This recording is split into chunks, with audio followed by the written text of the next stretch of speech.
In 1997, I was a law student in my second year, and I just wanted to learn more about this new experiment, as it was at the time.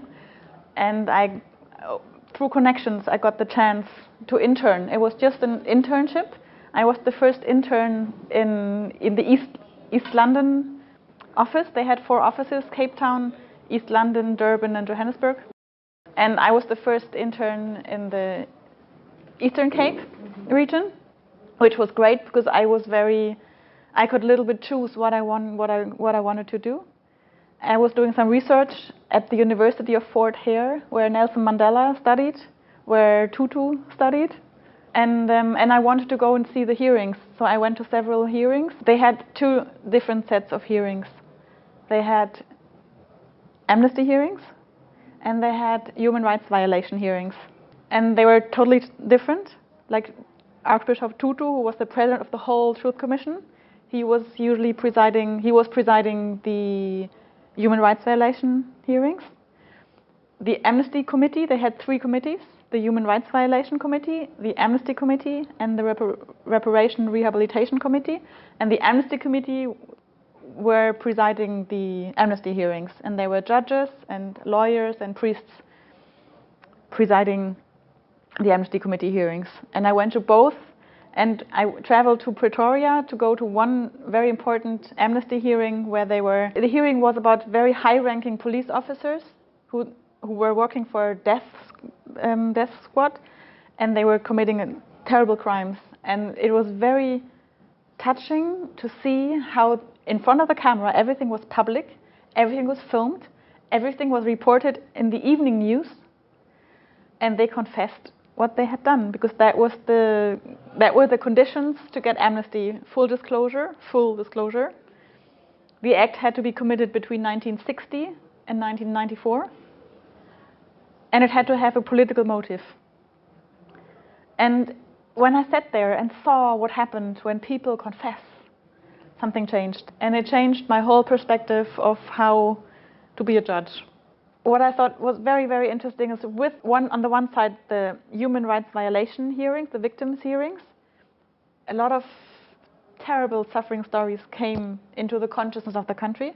And through the amnesty hearings, the other side also came into the light. So a lot of cases were never examined. They didn't know what happened. Very often the black people just wanted to know where they died, and they wanted to bury the bones.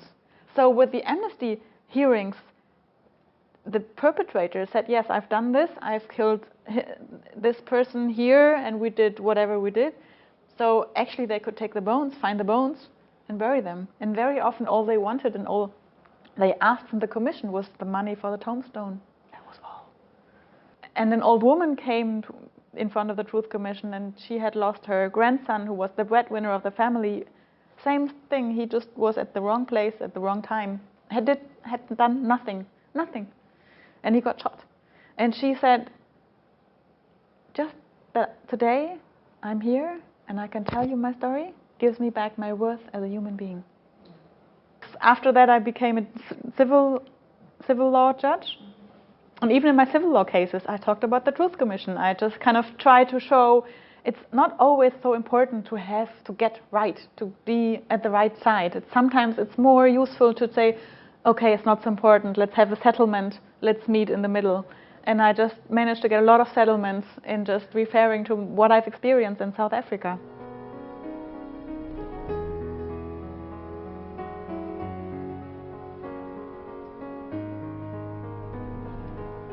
If I give space for the perpetrator, that he doesn't have to fear harsh sentences, he would open. So very soon the lawyers, they got that if the perpetrator would admit what he had done, would take responsibility, the punishment go down.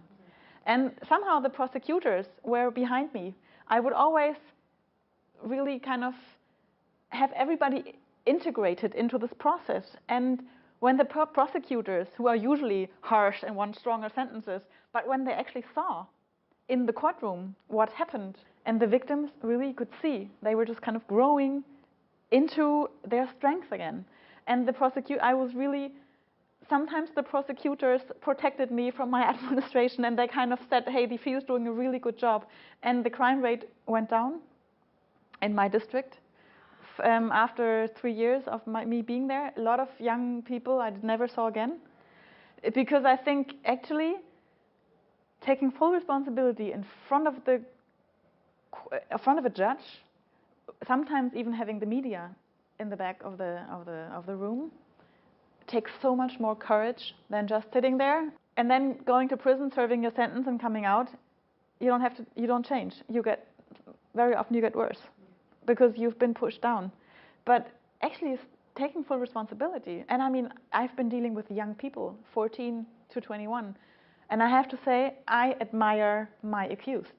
They took responsibility for whatever they have done. So what I try to do in my courtroom is to support their strength and to say, you know, what you've done is wrong and you shouldn't be doing this. And I really don't want you to do this again. But I want you to know that what you did afterwards and sitting here and saying, yes, I've done this. I admire you for doing this.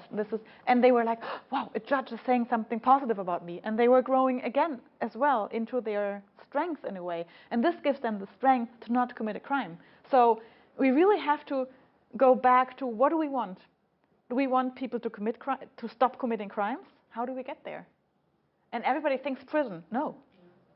If prison would work, nobody would ever come back to prison. And how does it actually look like?